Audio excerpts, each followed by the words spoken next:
Railway से Shyam YouTube channel पर आप सभी लोगों का स्वागत है। आज के इस वीडियो के माध्यम से मैं आप सभी लोगों के लिए RRB NTPC 12th level exam 2025 के लिए जीके जीएस के 40 अति महत्वपूर्ण प्रश्नों का एक और प्रैक्टिस सेट लेकर के आ चुका हूं, जो आपके एग्जाम के लिए सबसे ज़्यादा महत्वपूर्ण है। तो आज के इस वीडियो को आपको शुरू से लेकर के एंड तक फुल वॉच करते हैं। आज की वीडियो और आज का ये कंटेंट अगर आपको पसंद आए तो प्लीज़ इस वीडियो को आप अपने सभी दोस्तों के पास शेयर कर दीजिएगा, जिससे वो भी लोग हमारे साथ जुड़ जाएं और जो मैं आपके लिए लेटेस्ट प्रश्न लेकर के आ रहा हूं उन लोगों से आपका सिलेक्शन 100% तय हो जाए। तो चलिएगा फिर शुरू करते हैं NTPC 12th level practice set. तो पहला प्रश्न आ जाता है कि प्रसिद्ध करीबा बांध किस नदी पर स्थित है।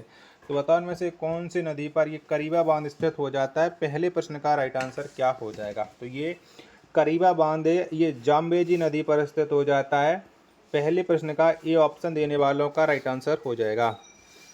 दूसरे नंबर का प्रश्न है कि भारत में केसर का सबसे बड़ा उत्पादक राज्य कौन सा है। तो इनमें से कौन से राज्य में केसर सबसे ज़्यादा उत्पादन किया जाता है। दूसरे प्रश्न का राइट आंसर आपको देना है। तो जम्मू कश्मीर ये केसर का सबसे बड़ा उत्पादक राज्य हो जाता है। 2 का ए ऑप्शन देने वालों का करेक्ट आंसर हो जाएगा। अगला प्रश्न पर संख्या 3 है कि जर्मनी और पोलैंड के बीच की सीमा रेखा क्या कहलाती है। तो बताओ क्या कहते हैं। 3 नंबर प्रश्न का राइट आंसर आपको देना है। तो जर्मनी और पोलैंड के बीच की जो सीमा रेखा है इसे कहा जाता है हिंडनबर्ग रेखा। क्या हिंडनबर्ग रेखा। 3 का बी ऑप्शन देने वालों का करेक्ट आंसर हो जाएगा।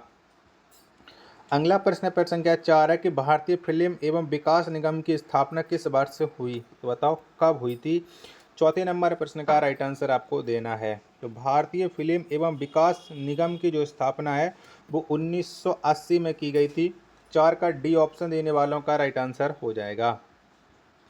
अगला प्रश्न आ जाता है प्रश्न संख्या 5 है कि पुरापाषाण काल की सबसे बड़ी उपलब्धि थी। तो बताओ इनमें से कौन सी हो जाएगी पुरापाषाण काल की सबसे बड़ी उपलब्धि। 5 नंबर प्रश्न का राइट आंसर क्या हो जाएगा। तो ये आग का आविष्कार हो जाएगा। 5 का ए ऑप्शन देने वालों का राइट आंसर हो जाएगा। छठवें नंबर का प्रश्न है कि वायुमंडल में नाइट्रोजन कितना प्रतिशत है। तो बताओ कितना प्रतिशत है। 6 का आंसर आपको देना है। तो वायुमंडल है, इसमें जो नाइट्रोजन का प्रतिशत होता है वो 78% होता है। 6 का बी ऑप्शन देने वालों का राइट आंसर हो जाएगा। 7 नंबर का प्रश्न आ जाएगा कि डायनेमो का सिद्धांत किस नियम पर आधारित है। तो बताओ कौन से नियम पर आधारित होता है डायनेमो का सिद्धांत। 7 का राइट आंसर क्या हो जाएगा। तो ये फैराडे के नियम पर आधारित होता है। 7 का ए ऑप्शन देने वालों का राइट आंसर हो जाएगा। अगला प्रश्न आ जाता है प्रश्न संख्या 8 है कि अलीगढ़ आंदोलन की शुरुआत किसने की। तो बताओ किसके द्वारा अलीगढ़ आंदोलन की शुरुआत की गई थी। 8 नंबर प्रश्न का राइट आंसर क्या हो जाएगा। तो अलीगढ़ आंदोलन की जो शुरुआत की थी वो सैयद अहमद खान के द्वारा की गई थी। यानी 8 का सी ऑप्शन देने वालों का राइट आंसर हो जाएगा। नेक्स्ट प्रश्न पर संख्या 9 कि दिलवाड़ा का जैन मंदिर किस शैली का उदाहरण है। यानी जो दिलवाड़ा में जैन मंदिर बना हुआ है ये कौन सी शैली में बना है। 9 का आंसर आपको देना है कि 9 का राइट आंसर क्या हो जाएगा। तो ये नागर शैली में बना हुआ है दिलवाड़ा का जैन मंदिर। 9 का बी ऑप्शन देने वालों का करेक्ट आंसर हो जाएगा। आपको ये बताना है कि दिलवाड़ा है वो कौन से राज्य में पड़ता है। अगला प्रश्न आ जाता है आपके सामने प्रश्न संख्या 10 है किस नवाब ने अपनी राजधानी मुर्शिदाबाद से मुंगेर स्थानांतरित की थी। तो ये किसने स्थानांतरित की थी। 10 का आंसर आपको बताना है। तो ये मीर कासिम ने अपनी राजधानी मुर्शिदाबाद से मुंगेर स्थानांतरित की थी। 10 का बी ऑप्शन देने वालों का करेक्ट आंसर हो जाएगा। 11 नंबर का प्रश्न आ जाता है कि दमन और दीप को कौन सी खाड़ी अलग करती है। तो बताओ ना कौन सी खाड़ी अलग कर देती है दमन और दीप को। 11 नंबर प्रश्न का राइट आंसर क्या हो जाएगा। तो इनको जो अलग करती है वो खंबात की खाड़ी अलग करती है दमन और दीप को। 11 का बी ऑप्शन देने वालों का राइट आंसर हो जाएगा। प्रश्न संख्या 12 है आपके सामने कि भारत में मनी ऑर्डर प्रणाली की शुरुआत किस वर्ष से हुई। तो बताओ कब हुई भारत में मनी ऑर्डर प्रणाली की शुरुआत। 12 का राइट आंसर क्या हो जाएगा। तो ये 1880 में मनी ऑर्डर प्रणाली की शुरुआत की गई। 12 का डी ऑप्शन देने वालों का राइट आंसर हो जाएगा। अगला प्रश्न आ जाता है आपके सामने प्रश्न संख्या 13 की द वेल्थ ऑफ नेशन की रचना किसने की। तो किसके द्वारा ये द वेल्थ ऑफ नेशन पुस्तक की रचना की गई है। 13 नंबर प्रश्न का राइट आंसर आपको बताना है कि 13 का राइट आंसर क्या हो जाएगा। तो इस पुस्तक की जो रचना की है वो एडम स्मिथ ने की है द वेल्थ ऑफ नेशन की। 13 का सी ऑप्शन देने वालों का करेक्ट आंसर हो जाएगा।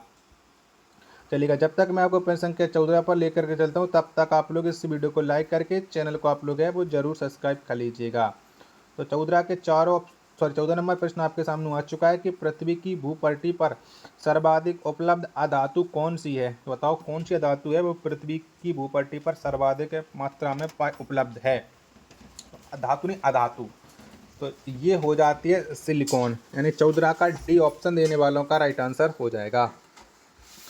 नेक्स्ट प्रश्न पर संख्या 15 आ जाता है, वाल्मीकि ने रामायण की रचना किस भाषा में की थी। तो बताओ कौन सी भाषा में की थी वाल्मीकि ने रामायण की रचना। 15 का राइट आंसर क्या हो जाएगा। तो ये संस्कृत में की थी वाल्मीकि ने रामायण की रचना।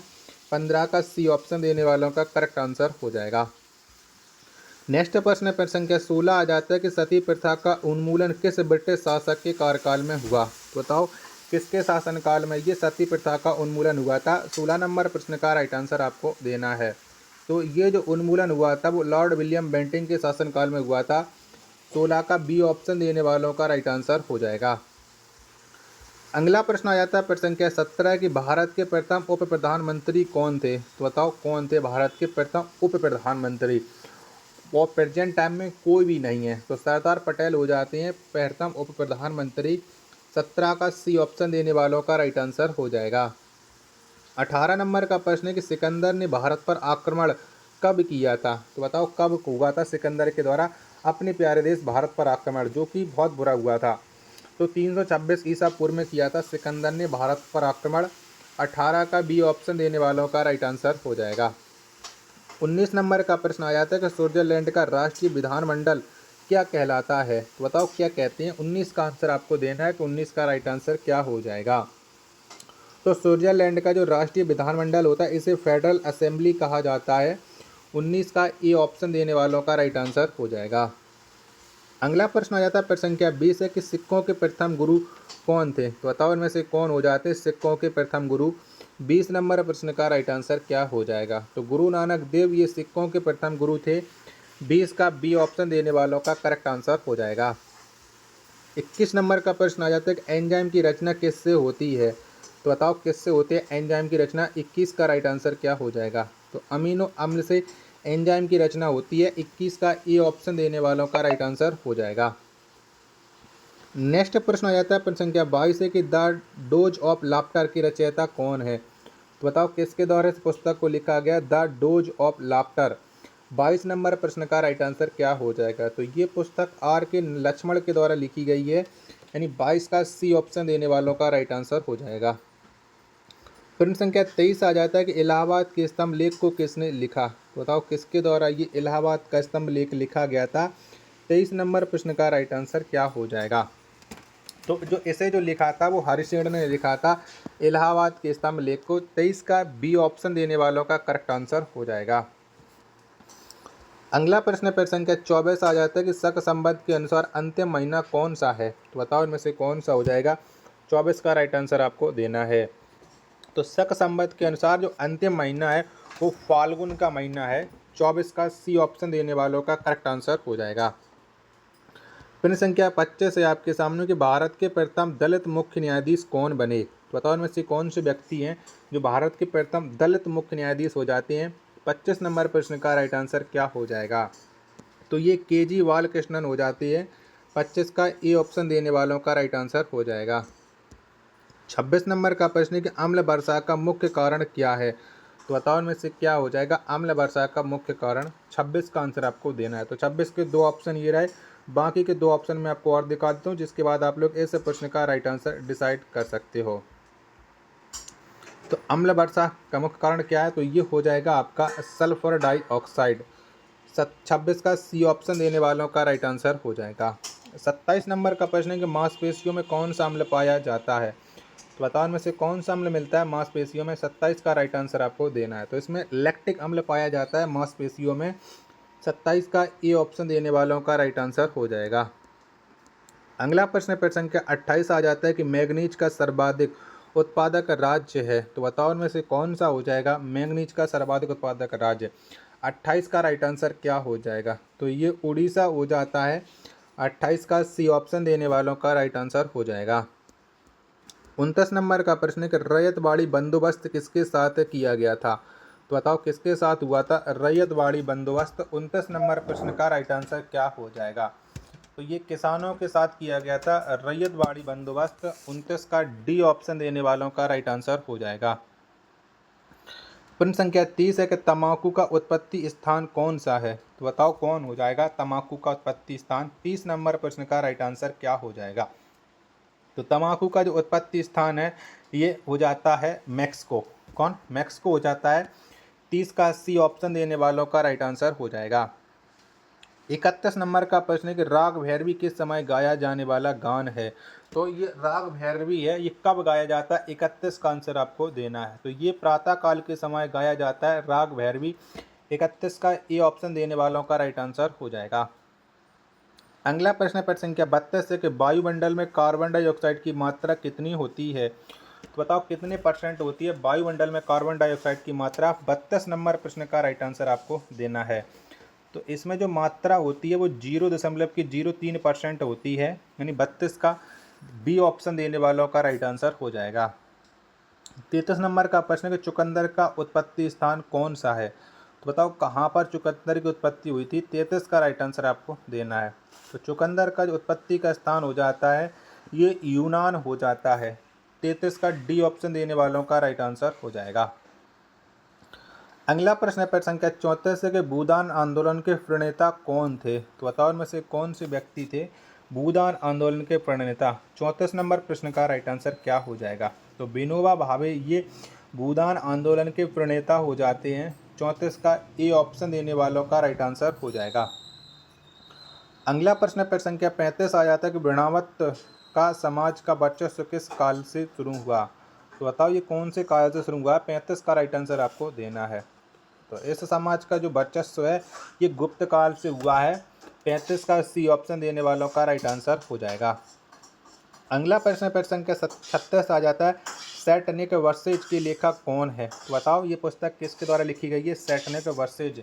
36 का राइट आंसर क्या हो जाएगा? तो इस पुस्तक को जो लिखा है वो सलमान रुश्दी के द्वारा लिखा गया है।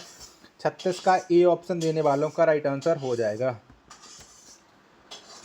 नेक्स्ट प्रश्न प्रश्न संख्या 37 है कि राग यमन का गायन कब होता है? तो बताओ कब गाया जाता है राग यमन? 37 का राइट आंसर क्या हो जाएगा? तो रात्रि का प्रथम पैर में राग यमन का गायन होता है। 37 का सी ऑप्शन देने वालों का राइट आंसर हो जाएगा। 38 नंबर का प्रश्न है कि आलू का उत्पत्ति स्थान कौन सा है? तो बताओ कहाँ पर आलू की उत्पत्ति हुई थी? 38 का राइट आंसर आपको देना है। आलू का जो उत्पत्ति स्थान हो जाता है वो चिली देश हो जाता है। कौन? चिली। 38 का डी ऑप्शन देने वालों का राइट आंसर हो जाएगा। 39 नंबर का प्रश्न है कि रामकृष्ण मिशन की स्थापना किसने की?